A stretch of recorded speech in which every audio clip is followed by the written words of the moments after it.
Namaskar and welcome to yet another episode of The Mindful Mirror with me, Mindfully with Banjul. I welcome all the self explorers across the globe. Today we will be talking about grief to apathy to awakening. Well, we will start with a small story from the Jatka Tales. It's titled Kisa Gautami and the Mustard Seeds.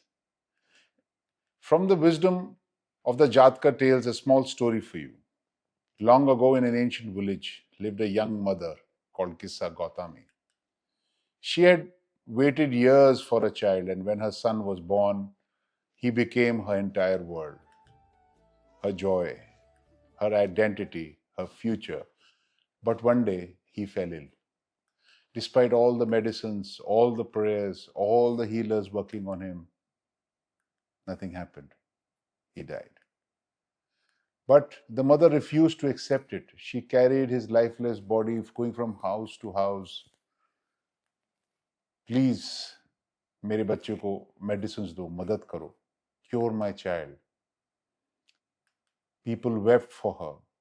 लोगों को बहुत बुरा लगा but कुछ कर नहीं सके. Finally someone said, go to Buddha. Well, with desperate hope, she went to meet Buddha and begged, bring my son back.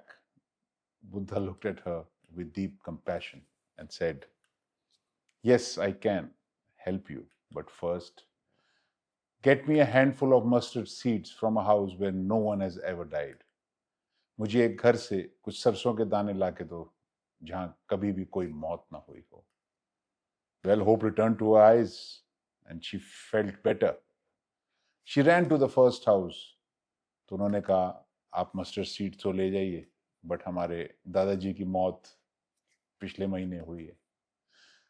Second house, yes, take some mustard seeds, but we lost our daughter. Same thing repeated with every house she went. The story was the same. By evening, she had visited the entire village, and every home had known death. Slowly, something inside her shifted. Her grief softened.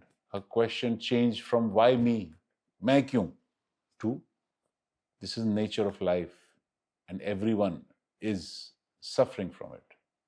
She returned to Buddha without the mustard seeds, but with the understanding that my sorrow is not mine alone, she said.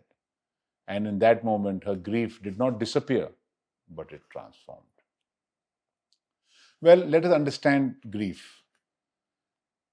What is grief? The pain of losing someone or something and felt like a part of you disappeared. Not just sadness, but a heaviness in your chest, a constant replay of memories, a longing that whispers, life will never be the same. This is grief. According to Dr. Hawkins, grief is the state of consciousness. It still has energy, it still has feeling, but grief contains love. We don't grieve for what we do not care about. So grief is not weakness, it is wounded love. But grief also does something else.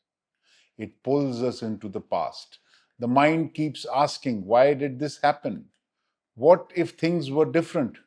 Can it come back? And slowly we begin resisting reality.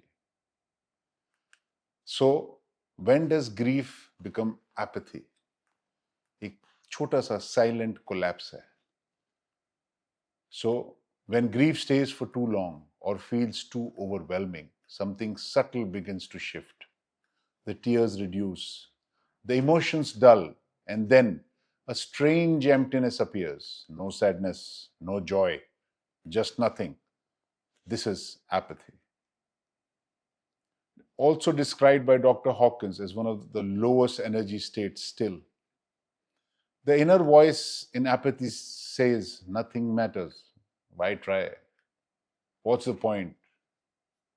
But look closely. Apathy is not the absence of feeling. It is a feeling that has shut down. Because somewhere deep inside, the system decided that feeling hurts too much. So it chooses numbness as protection. But ho kya raha hai? Let's understand what is actually happening. From the perspective of Jivan Vidya, the human being is divided into the self, the Jivan, the consciousness, and the body, which is the physical instrument of carrying the decisions of the mind, of the self. The self naturally desires happiness, continuity, meaningful relationships, fearlessness. So, what creates grief? We expect continuity in form. We attach identity to people and roles. We believe this person will always be there. But existence operates differently. Forms change, bodies change, situations change. But we are attached to what is visible. So when change happens, it feels like a loss. And when understanding is missing, the loss becomes suffering. And if suffering continues, it becomes numbness.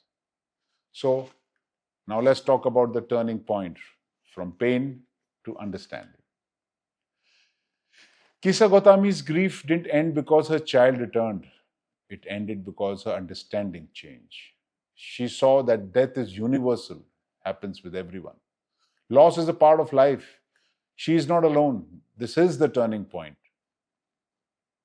When we allow emotions instead of resisting them, energy begins to move upward. Grief becomes acceptance. Acceptance becomes peace. And when we understand existence as continuous, fear reduces, clarity increases, and love transforms, not as a possession, but as appreciation. Well, if you are experiencing grief or apathy, don't rush to fix it yourself. Instead, pause. Gently ask, what am I truly attached to? What did I believe would never change? What is still present in me, even after the loss? Relationship is about mutual fulfillment, not ownership. Love is not dependent on physical presence. Existence is continuous, only forms will change. And most importantly, you are not empty. You are temporarily disconnected from your own clarity. The energy is still there. अभी है energy आसपास, सब जगह है. The capacity is still there. The ability to feel, to connect, to live is still within you. Just like Kisa Gautami, when understanding arises, grief becomes wisdom and numbness slowly turns back into life. Grief is love, searching for understanding. Apathy is love that stopped trying. But with clarity, love finds the way again. And when it does, the life begins to feel alive again. Well, that is what I had to tell you about grief and apathy. I have given you all a small 21-day journal on grief and apathy, which is attached with this episode. Please spend 5 to 10 minutes a day. Fill in the journal. And if you are feeling grief or apathy, it will work a lot on you. Also, please do not forget to subscribe, like, and share if you have loved or liked what we are offering to you. Thank you. Namaskar to everyone.